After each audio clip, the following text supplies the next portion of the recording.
Hi guys, welcome to Pakistani family reaction में। उम्मीद करता हूँ आप सब खैरियत से होंगे, जहाँ होंगे, खुश होंगे, आबाद होंगे। आपने अभी तक हमारा चैनल सब्सक्राइब नहीं किया तो लाजमी सब्सक्राइब कर लें ताकि हमारी आने वाली वीडियो आप तक आसानी से पहुंचती रहे। मेरा नाम मजाद है। मेरा नाम शेख मोहम्मद। तो यार अगर आप लोगों ने इंस्टाग्राम पर फॉलो नहीं किया तो फॉलो कर सकते हैं, वहाँ पर बात क्यों नहीं कर सकते, इन्फॉर्मेशन देनी है तो दे सकते हैं। इंस्टाग्राम का लिंक मिलेगा डिस्क्रिप्शन सेक्शन में। और चैनल को सब्सक्राइब के साथ लाजमी बेल आइकन को प्रेस कर लेना, क्योंकि उसके बगैर कोई नोटिफिकेशन आप लोगों को नहीं मिलेगा। ये बहुत ज्यादा जरूरी चीज है।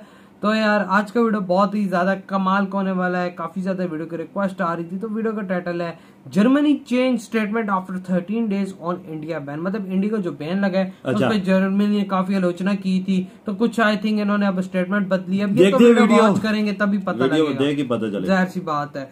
तो देखते कि क्या भाई इन्होंने स्टेटमेंट चेंज किया, क्या इंडिया ने ऐसा कारनामा किया जिसकी वजह से उनको स्टेटमेंट चेंज करनी पड़ी। तो वीडियो वॉच करेंगे तभी कुछ कह पाएंगे।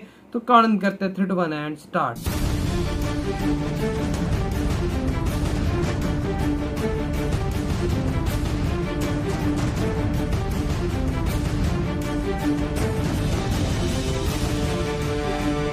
तो दोस्तों, भारत के स्वर्णिम युग की शुरुआत अब हो चुकी है। वो समय अब भारत के ऊपर लद चुका है जब वेस्टर्न कंट्रीज के देश अगर भारत को लेकर कुछ धमकी भी दे देते थे तो भारत का तो बीपी लो हो जाता था। लेकिन अब भारत अपना बीपी लो नहीं करता है, दुनिया के दूसरे देशों का बीपी लो कर देता है। और उनकी स्टेटमेंट जो भारत के ऊपर अगर दी भी जाती है तो दिनों के अंदर उसे बदल कर रख देता है।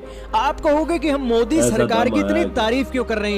खबर जानोगे तो आप भी तारीफ करोगे। क्या है मामला, तो शुरू करते हैं वीडियो को। बहुत दिलचस्प वीडियो होने जा रही है। दोस्तों, आज से 14 दिन पहले भारत ने गेहूं एक्सपोर्ट के ऊपर प्रतिबंध लगा दिया था। इस प्रतिबंध के ऊपर जर्मनी को ना जाने कौन सी चिरमिराहट उठी थी कि वो सबसे पहले भारत को क्रिटिसाइज करने के लिए दुनिया में सबसे पहले आ गया था, सबसे पहले आगे आया था। जर्मनी के एग्रीकल्चर मिनिस्टर आते हैं और वो भारत को कहते हैं कि भारत की ये दादागिरी नहीं चलेगी। भारत अगर यही काम करता है और यही काम को देखकर दुनिया के देश भी इसी तरीके से बैन लगा देते हैं तो दुनिया के अंदर तो क्राइसिस कभी खत्म ही नहीं होंगे। इसीलिए हम भारत को रिक्वेस्ट करते हैं कि भारत को यह मामला रफा दफा करके गेहूं एक्सपोर्ट पे बैन हटा देना चाहिए और दुनिया की भूख को मिटाना चाहिए। हालांकि इससे आगे बढ़कर वो G7 की मीटिंग जो जर्मनी के अंदर होने वाली है, वहां पर भी भारत को एक ये इसका मुद्दा उठाने की बातें बोल रहे थे। लेकिन वो दोस्तों 13 दिन पहले की बात थी और 13 दिन बाद आज वही जर्मनी है और आज घुटने टेक चुका है भारत के आगे और कह रहा है कि दुनिया के अंदर जो भुखमरी पैदा हो रही है ना, वो भारत के कारण नहीं है, ये रशिया के कारण है, क्योंकि रशिया ने यूक्रेन का गेहूं मार्केट के अंदर आने नहीं दिया है। अब दोस्तों 13 दिनों के अंदर मोदी सरकार ने ना जाने कौन सी मिठी गोली दी है या फिर जर्मनी का बीपी लो हो गया है। भारत ने जो बातें सुनाई हैं उस कारण से हुआ है, भगवान जाने, हमें नहीं पता इसके बारे में। लेकिन मजा ही आ गया है कि 13 दिनों के अंदर खुद को दुनिया की सुपर पावर के अंदर गिनने वाला जर्मनी अपनी स्टेटमेंट बदलने को मजबूर हो गया है और अब वो भारत को दोष नहीं लगा रहा है, अब वो कह रहा है कि रशिया दोषी है। अच्छी बात है कि जब ढीले हुए पेच अगर टाइट हो जाते हैं तो ये स्टेटमेंटें भी सही हो जाती हैं और वाकई में वो स्टेटमेंट अब सही भी हो गई है। दोस्तों, अब बताते हैं आपको क्या कहा है जर्मनी के एम्बेसडर ने। जर्मनी के एम्बेसडर आते हैं और वो कहते हैं कि यूक्रेन के अंदर ना 50 लाख टन का गेहूं पड़ा हुआ है।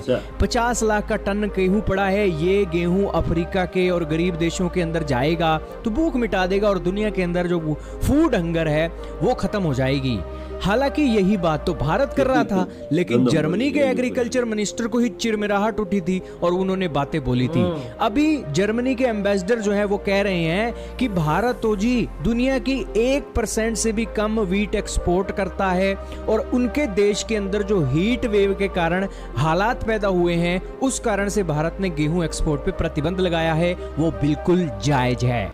अब दोस्तों, ये वही जर्मनी है जो 13 दिन पहले कुछ और बोल रहा था, अब वही जर्मनी है 13 दिन बाद भारत की सपोर्ट में आ गया है। अब दोस्तों, ये अच्छी बात है। सही बात को अगर आप सही मान लेते हो तो हम भी इस जर्मनी के देश की एक तारीफ करना चाहेंगे कि एटलीस्ट इसने अपनी गलती मान तो ली, बहुत अच्छी बात है। लेकिन आप क्या कहना चाहेंगे जर्मनी के बारे में कमेंट सेक्शन में जरूर बताइएगा। लेकिन अब वो समय बीत गए हैं जब ये बड़ी यूरोपियन यूनियन दगाबाज के कौम देश है ये। भारत के आगे दादागिरी किया करते थे। अब भारत दादागिरी करेगा इन यूरोपियन यूनियन के देशों के ऊपर। सही बात। क्या कहना चाहोगे दोस्तों, कमेंट में बताइएगा। इधर हो ये वीडियो खत्म, अब आते हैं अपने रिव्यू की तरफ। तो यार इसमें कोई शक की बात नहीं है कि भाई इंडिया का जो भी कोई कारनामा करता है, कुछ ऐसा काम करता है, तो भाई फिर सबको आगे लगती हैं। अब ये तो नहीं है इंडिया सारा गेहूं उठा के यूरोप को दे दे, एक टाइम था ना ये सारे यूरोप दादागीर थे। जैसे कि भाई बात में दम है कि भाई इंडिया फुल पावर में है। जो भी सीन है भाई, जर्मनी अगर जो भी ऐसी वैसी बात बोलता है तो भाई वो इंडिया के आगे कोई हैसियत ही नहीं रखती, क्योंकि इंडिया फुल पावर में और जर्मनी मैं कहता हूँ कि कोई इंडिया के सामने कीड़ा मकोड़ा सा है इस बिल्कुल, टाइम के बहुत मुताबिक। दादागिरी की है वजह इन्होंने। हाँ बहुत दादागिरी की है, बहुत ये जो- इंडिया पे इन्होंने उंगलियां उठा ली, सब कुछ किया। लेकिन आज देखो, आज इन्होंने बोला कि भाई नहीं ये इंडिया की वजह से नहीं हो रहा है, ये हो रहा है रशिया की वजह से, क्योंकि उन्होंने भाई यूक्रेन के अंदर जंग लगाई हुई है, यूक्रेन के अंदर खाने के वांदे लगे हुए हैं, क्योंकि ये सब कुछ इसी वजह से हो इस रहा है। चीज का इंडिया जिम्मेवार तो नहीं है ना। जाहिर सी बात है, अब इंडिया अपने देश के अंदर भाई बिल्कुल। लगानी है भाई, क्यों ये तो नहीं है कि इंडिया एक्सपोर्ट करता रहेगा। लाखों टन तो खाली इंडिया को अपनी जरूरत पूरी करने के लिए साल को जरूरत है। बिल्कुल सर, और नहीं डोरी- इंडिया के पास है, अब ये भी नहीं है, लेकिन जाहिर सी बात है अगर वो ज्यादा एक्सपोर्ट हो जाती है तो इंडिया के अंदर भी महंगी हो सकती है, क्योंकि जरूरत कभी भी बढ़ सकती है ना। बिल्कुल। अब जरूरत बढ़ेगी तो काम तो खराब हो जाएगा। बिल्कुल, फिर। पहले ये रशिया और यूक्रेन जरूरत पूरी करते थे, अब आज मुल्क नहीं इंडिया भी करता था, ऐसी बात नहीं है, लेकिन अब इन दोनों का बोझ भी इंडिया पे आ चुका है। बड़ी मुश्किल से भाई उठाना ना पड़ता इंडिया है बहुत ही बड़ा एक्सपोर्टर हाँ। है, दुनिया के तीसरे चौथे नंबर पे आ रहा था जब यूक्रेन और ये भी मतलब कि कर रहे थे। बिल्कुल। लेकिन उसके बावजूद अब देखे ना यार, जितना मतलब इंडिया साल में करता है, 6-7 महीनों में करता है, उतना इन्होंने 1-1.5 महीने में बिल्कुल। कर दी, तो इंडिया को थोड़ा रोक तो लगानी है यूरोप ना। में जितना साल लगता जा रहा है ना, जितने दिन लग जाए, गजाई जरूरत की बढ़ती जा रही है, किल्लत बढ़ती जा रही है। आवाम लोग बढ़ते जा रहे हैं ना। हाँ। लेकिन ये है कि भाई शार्टेज इंडिया है ने ना, यहाँ फूड शार्टेज पे है। इंडिया का यहाँ पे दम पता लगा है कि जर्मनी ने कैसा यू टर्न लिया है और इंडिया से हट के रशिया को उल्टा दोषी ठहरा रहा है। लगता है इंडिया ने कोई भाई इनको अंदर अंदर से कोई ऐसे वो मतलब कि गहरी चोट दी है ना, बिल्कुल। जिसकी वजह से अभी भी बैन नहीं हटाया उन्होंने। नहीं हटा। इंडिया तो नहीं। कहता है कि भाई हमने अपना हाँ। इंटरेस्ट देखना, ये तो नहीं है कि तुम लोगों की बातों में आएंगे पहले तो अपनी हम मुल्क ये को- करेंगे वो ऐसी करेंगे। कंपनी होती है ना इंडिया की, बहुत बड़ी बड़ी कंपनी है, वो भी हजारों टन खरीदती हैं बिल्कुल, ना। जो ये तो बिस्कुट है। बनाने वाली, जो ब्रेड बनाने वाली होती है, वो भी फूड खरीदती हैं और अपना इस्तेमाल करके अपनी कंपनी को चलाती हैं। हाँ। खाली रोटी खाने का तो नहीं निजाम। वो बाहर मुल्क में तो ब्रेड श्रेड और यही चीजें चलती हैं, वहाँ पे तो रोटी का नाम ही बिल्कुल, नहीं है। बिल्कुल। वो वहाँ पे यही चीजें ज्यादा बिल्कुल। चलती हैं। लेकिन ये है कि भाई मतलब जर्मनी जिस तरह क्रिकेट की तरह रंग बदला, उस पर हंसी आ रही है कि इंडिया का यहाँ पे भाई पावर समझी, और भाई जाहिर सी बात इंडिया पावरफुल खुराक का वजीर आया स्पेशल इंडिया का। वही ना, और उसको भाई फिर बोला है जर्मनी ने। तो यार आप लोग बताए आपके क्या थॉट है। इधर वीडियो खत्म कर देना, बहुत ज्यादा खैर तो बाय।